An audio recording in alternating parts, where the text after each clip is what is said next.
pada kesempatan kali ini saya Raden Supriyanto, salah satu guru di SMP Rindu Salatiga akan mewawancarai apa ya kita namanya Master Puisi. Kenapa Master Puisi? Karena beliau perkenalkan Bapak Heru Gunawan adalah salah satu guru yang kalau bisa dibilang kreatif, apa ya Pak? Inovatif bisa Pak ya.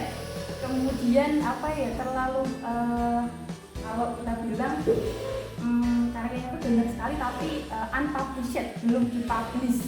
Kenapa? Mari kita tanya. Di sini saya sudah pegang kumpulan karyanya Pak Heru Gunawan. Dari mulai apa ini Pak? Ada puisi, ada opini, ada cerpen, ada juga ya Pak ya? Oh ada. Nah ini tidak hanya disimpan di buku yang ini full, kemudian juga disimpan di Google Drive-nya beliau. Nah saya sudah dapat berapa ini? Banyak sekali judul karyanya, tapi belum ada yang dipublish. Sudah ya Pak ya? Sudah menulis buku antologi ya? Berapa buku yang ditulis Pak? Oh baru satu, eman-eman bukan? Oh ini baru mau masuk di publish ya? Berapa berarti kan Pak Indra? Sudah bisa ngomong maaf. Jadi kan ini kan kira-kira berapa kalau di total dari pertama pendirian buat puisi? Dari kapan ya Pak mulai buat puisi? Kan kebanyakan puisi ya saya lihat ya. Silakan dijawab Pak. Iya baik. Untuk buat puisi itu kira-kira dari tahun berapa ya? Tahun 2000. SD sudah mulai? Oh belum. Saya sudah mulai membuat puisi. Apa ya? Mungkin tahun-tahun 2007 lah, 2007 2008. Berarti ketika dengan kuliah. Ya, saya kuliah sambil bekerja waktu itu. Masya Allah, sambil bekerja, kuliah, buat puisi. Coba kalau puisi dengan bukan dari 2007 sudah punya berapa buku coba? Kira-kira berapa buku? Banyak. Mungkin sudah banyak. Itu dulu waktu menulis puisi itu karena terinspirasi dari apa ya? Saya itu waktu itu senang membaca ya, senang membaca, senangnya melihat karya-karya dari ini ya. Jadi orang-orang terkenal yang punya. Contohnya? Itu, contohnya dulu itu ada Ustaz Abdul Rahman Asirat itu yang buat apa saya cinta itu. Kemudian juga ada Mbak Oki Tiana Dewi itu yang membuat apa pelangi itu ya, apa pelangi cahaya pelangi apa lupa saya. Sama Andri Rata itu dulu itu bumi-buminya itu waktu itu. Laskar Pelangi itu. Nah kemudian dari situ saya itu terinspirasi bagaimana kalau saya itu menulis saja, menulis tapi kalau menulis cerita dalam bentuk novel itu sepertinya saya belum mampu. Jadi saya lebih tertarik ke puisinya ya, puisi menggambarkan cerita-cerita kejadian-kejadian di lingkungan sekitar saya, lingkungan sekitar saya, ya baik itu saya alami sendiri ataupun yang saya lihat di lingkungan sekitar itu. Oke, wah keren juga ya. Oke, sekarang saya penasaran nih Pak, kita video satu-satu mungkin ya, tapi nggak semuanya karena ini terlalu banyak nih cara ininya. Ya. Oke, coba ini yang menarik dari saya pertama kali itu ada puisi yang judulnya Sesalku. Ini puisi atau cerpen ya?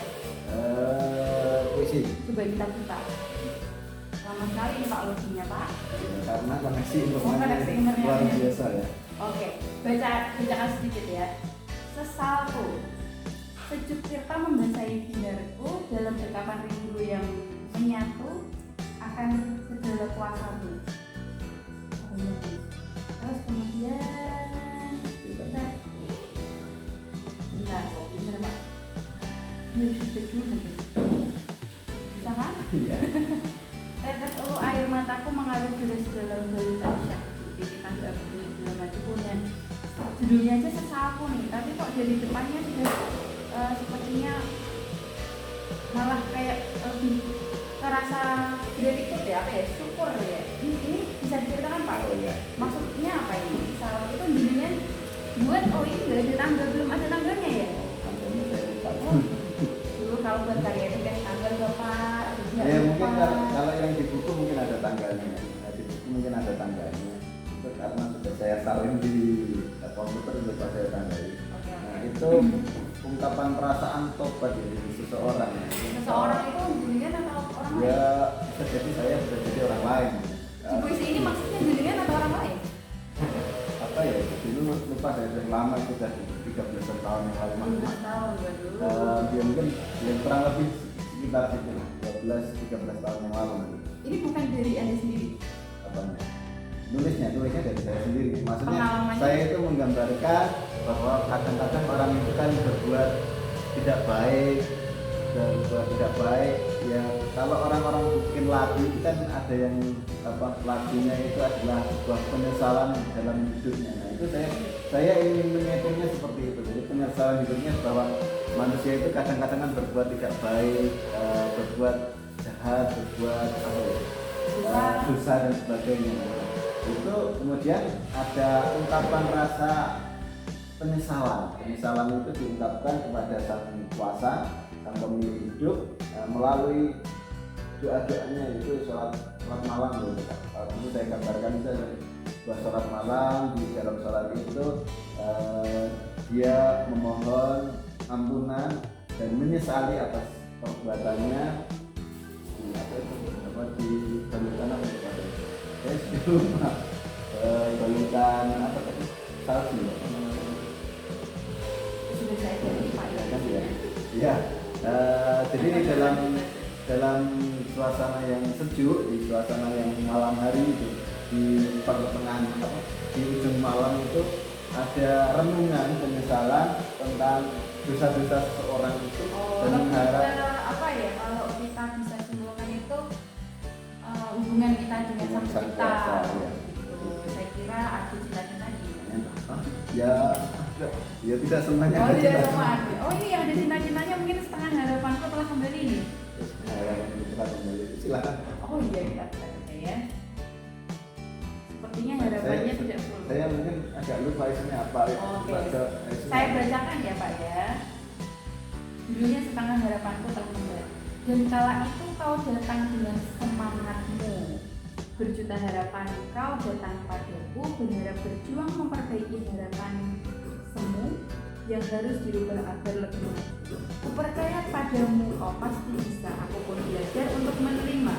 Kucoba dan kucoba, akhirnya aku mulai suka, dan akhirnya perlahan aku bahagia menikmati keadaan kita.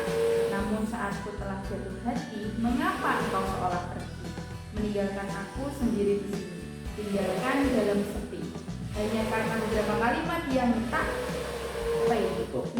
utuh. Kau menjadi sangat rapuh, sedang kau tahu aku masih butuh. Aku mau kita tetap. Berhari-hari ku menanti agar engkau bisa kembali. Ku coba untuk pahami, hanya kesana kesini kau tak henti terus motivasi. Ku tak henti maaf. Tak lupa berdoa pada Sang Ilahi, berharap suatu saat nanti kau kembali dan menjadi orang yang berarti. Hari ini tak sialah penantianku, telah mulai nampak bangkit semangatku. Betapa gembira dalam hatiku, seolah ku telah menemukan setengah harapanku. Harapan yang kubiarkan berlalu dengan semu. Air mata yang bercucuran kini telah berhenti. Harapan untuk maju mulai kutapaki. Aku akan tetap setia menanti sampai kau benar-benar pulih kembali. Ini apa ini Pak? Kalau kita bilang, kalau dalam bahasa apa ya? Dalam apa ya? Ilmu bahasa itu namanya background atau historical value. Cerita historisnya. Kenapa buat nilai historisnya itu kenapa ini? Karyanya. Ya, baik. Itu mungkin orang memahami misalnya cinta ya, atau rasa cinta gitu. Tapi sebenarnya itu bukan cinta semu gitu ya. Itu cerita tentang sebuah organisasi sebenarnya. Itu adalah cerita tentang sebuah organisasi yang awal dengan ikuti. Ya, saya ikuti ya. Jadi organisasi bukan tentang istri gitu. Bukan. Saya belum beristri waktu itu. Waktu itu belum beristri. Atau mungkin kekasih. Oke, lanjut. Saya masih muda waktu itu. Masih suka berorganisasi, jadi masih menggebu-gebu. Begini, jadi ceritanya itu namanya organisasi itu kadang-kadang kan ada guncangan dan sebagainya. Tidak ada organisasi itu yang berjalan mulus dan sebagainya. Kadang-kadang kita sebagai pimpinan itu kan kadang-kadang punya namanya partner ya. Organisasi itu jadinya jadi ketuanya gitu. Ya, bisa jadi katakanlah seperti kita punya partner ya, kita punya partner lah, partner kerja lah, itu punya partner kerja. Nah, kadang-kadang di dalam partner kerja itu awalnya mungkin kita tidak, namanya orang berorganisasi kan baru mengenal ya. Jadi, mungkin di rumah tangga pun sama seperti itu ya. Jadi kita baru mengenal, kita mulai mengenal mereka, kita berpadu menyatakan visi misi, kemudian terwujudlah visi misi itu. Tapi terkadang di dalam perjalanannya itu rekan kita tadi yang sudah kita satu misi tadi, karena ada omongan seseorang, ada perbincangan orang, masukan-masukan dan sebagainya, kata orang yang tidak utuh tadi, kata orang yang mungkin tidak utuh, hanya separuh-separuh tadi, membuat seseorang itu jadi rapuh, menjadi seseorang itu jadi hilang semangatnya, girohnya, kemudian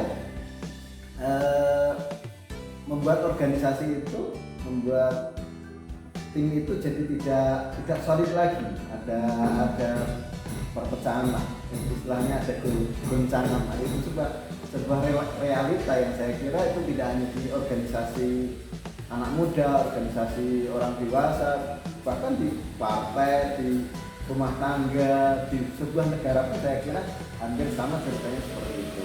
Terus kemudian ceritanya itu kita ada mohon petunjuk lah, kita mohon petunjuk karena kita sebagai umat beragama, mohon petunjuk pada yang kuasa, pada Allah Subhanahu wa taala, untuk diberikan petunjuk bagaimana jalan keluarnya. Kemudian berdoa agar mereka yang sudah yang terkena omongan-omongan tadi itu kembali solid lagi kepada kita. Itu akhirnya kita temukan mereka sudah mulai nampak gairah semangatnya itu kembali lagi, dan kemudian kita berpacu lagi untuk memajukan organisasi. Gitu.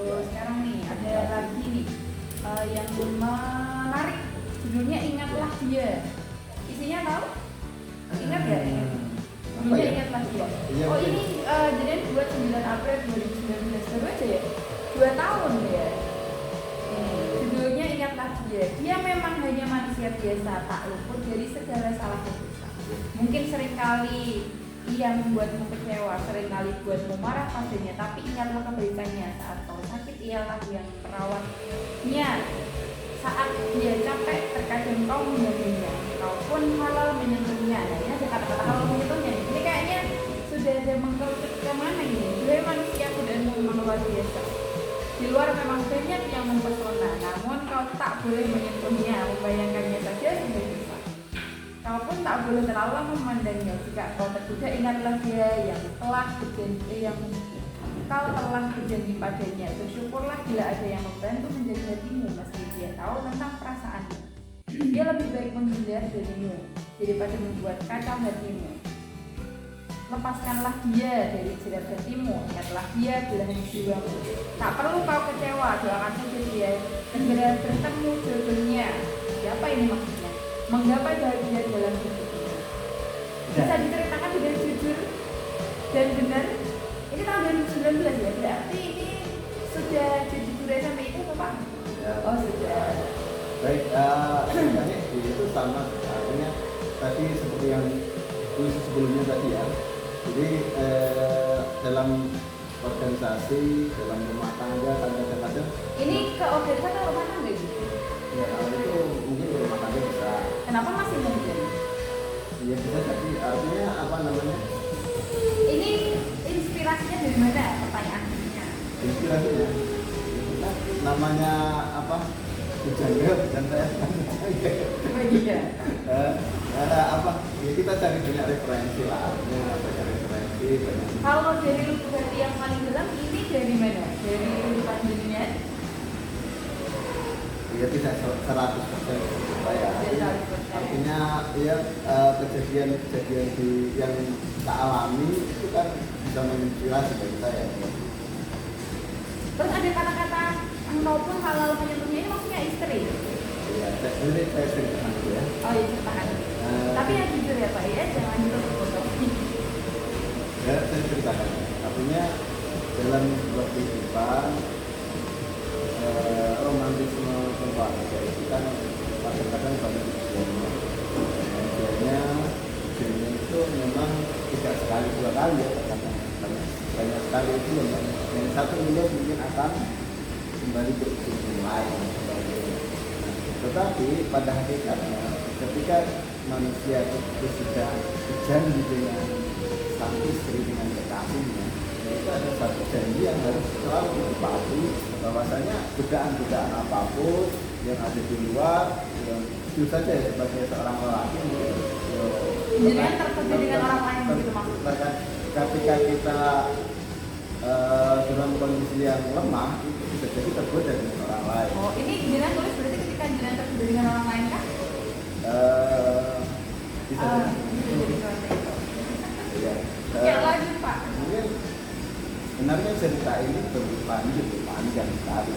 Waktu itu saya tuliskan sebuah cerita tapi memang belum sempat ya. Ada ceritanya sebuah kisah dalam kehidupan itu ada apa ya? Ada yang mungkin merasa tersia-siakan dengan hidupnya dan sebagainya. Akhirnya bertemu dengan seseorang yang mungkin berbeda dengan kondisinya, kemudian membuat tertarik dan sebagainya. Akhirnya kenal lama-lama dan sebagainya. Saling tertarik atau Jinan sendiri yang tertarik? Kalau saya ini ceritanya ya. Ceritanya oh itu iya, ya. lanjutkan Pak. Itu ya tidak tahu yang ada ketertarikan sebagainya, kemudian dari situ harusnya kembali lagi ke awalnya. Tidak boleh tertarik ke orang lain gitu ya. Jadi ini pengalaman pribadi. Ya semua yang saya tulis ada pengalaman saya, baik itu yang saya alami sendiri ataupun yang tidak saya alami sendiri. Bisa disimpulkan semuanya ya teman-teman semuanya, pemirsa atau kita juga bisa bilang apa ya. Oke, kemudian ada lagi nih, satu lagi nih Pak, mungkin satu lagi ya, masih banyak sekali. Nanti ketika sudah dibuat buku, mungkin bila dijadikan buku gitu Pak, kemudian bisa apa namanya buat acara buku atau mungkin masuk ke YouTube kan lumayan nih buat promo bukunya. Bukunya terbit bulan apa nih Pak kira-kira? Apa ya? Saya belum paham. Belum, sudah masuk percetakan. Tapi belum tahu apa, masih proses katanya. Saya juga tidak terburu-buru ingin membuat karya. Nggak ada apa namanya? Sebelum percaya diri gitu lah. Apa namanya belum ada target setahun buat berapa buku atau berapa karya gitu? Dulu waktu muda sih punya target kemudian, cuma dalam perjalanan itu menjaga target itu yang susah ya. Menjaga target itu tidak mudah ternyata. Oke. Terus? Mungkin saya masih muda ini punya target yang jadi kan terbilang masih muda loh katanya sebelum umur 30 sekian katanya masih muda katanya. Sudah hampir 40 tahun. Oh dia sudah hampir 40 maaf Pak, tapi masih 30 lebih sekian ya. Oke. Lanjut ya. Satu lagi, takdirku tak bersamamu. Ini misalkan saya nggak bacakan dia tertinggal ya? Mungkin. Silakan diceritakan. Ya ceritanya mungkin apa ya? Bahwa seseorang itu kadang-kadang kan mendambakan orang ya, kadang-kadang orang sudah berpacaran lama, tapi akhirnya tidak sebetulnya sebagainya. Nah, itu saya itu terinspirasi dari hal-hal semacam itu ya. Tapi bukan dari cerita pribadi. Hal-hal semacam itu. Kalau saya sendiri terserah saya tidak pernah pacaran ya. Jadi apa ya? Terinspirasinya ya hal-hal yang demikian. Kadang-kadang ada yang bertahun-tahun pacaran 7 tahun lamanya, tapi akhirnya menikah dengan orang lain, menikah dengan orang yang baru kenal sekali. Jadi seperti itu. Oh gitu. Ini terinspirasi dari teman bimbingnya atau mungkin malah pasangannya bimbingnya? Oke, tahu. Oke, mungkin ada satu atau dua visi yang menurut bimbingan itu teristimewa. Apa ya? Apa ya? Istimewa. Ya, paling istimewa ya tadi pengharapan itu setelah kembali tadi mungkin itu adalah apa ya? Ungkapan yang benar-benar panjang ya. liriknya agak panjang, agak ya apa ya, itu bisa menggambarkan situasi yang kompleks ya sebenarnya. Oke, keren ya. Itu padahal 13 tahun yang lalu buatnya. Ya, Oke. mungkin 11 atau 13 lupa deh. Tahun Lama sekali. 2010. Jadi kan itu posisinya di Jakarta ya kalau tidak salah. Saya di Tangerang. Oh di Tangerang. Tangerang itu. Tangerang itu sebelah barat Banten. Jakarta ya, Banten ya. Oh iya. Oke, ini masih banyak sekali. Nanti kita tunggu punya beliau yang akan nanti judulnya apa Pak? Kumpulan puisi Heru Gunawan, begitu? Tidak tahu nanti perjalanan hidup apa ya Kak? Oh perjalanan hidup. Waduh, kita tunggu. Nanti Bentar, itu kalau biar yang menyeting, yang membuat apa? yang Yang mencetak. mencetak aja, yang editornya saja. Ya, Oh, iya. saya kurang paham soal begitu. Oh iya, nanti bisa dilihat mungkin di kesempatan lain kita bisa kalau sudah jadi punya beliau bisa kita lihat sedikit dan apa namanya bisa kita ambil hikmahnya ya, banyak sekali nih ceritanya karyanya. Oke, ada yang mau disampaikan lagi Pak mungkin tentang karya-karyanya yang sudah banyak tapi belum di apa namanya belum dipakai di sini? Ya, mungkin itu belum. Ya nanti mungkin di lain waktu kita bisa Ngobrol lagi ya tentang karya-karya. Berarti mungkin cerita tadi kan masih terpotong ya, belum runtut ya, masih ada perjalanan yang Oh, nanti puisi jenengan itu bisa membentuk sebuah cerita. ya, harapannya seperti itu, jadi ada runtutan cerita gitu. Baik, kita tunggu karya Pak Heru Gunawan. Kalau kita bisa bilang apa ya, Master Putri boleh dibilang seperti itu dia sampai itu di rumah. Enggak pantas. Coba kita bandingkan dengan guru yang lain ya, misalkan beliau satu hari mungkin 2 sampai 3 puisi, kita kadang kalau nggak terpaksa sih nggak buat ya. Kayak begitu. Cukup sekian. Saya Rana Supriyanto. Dan saya Heru Gunawan. Assalamualaikum warahmatullahi wabarakatuh. See you and have a nice day.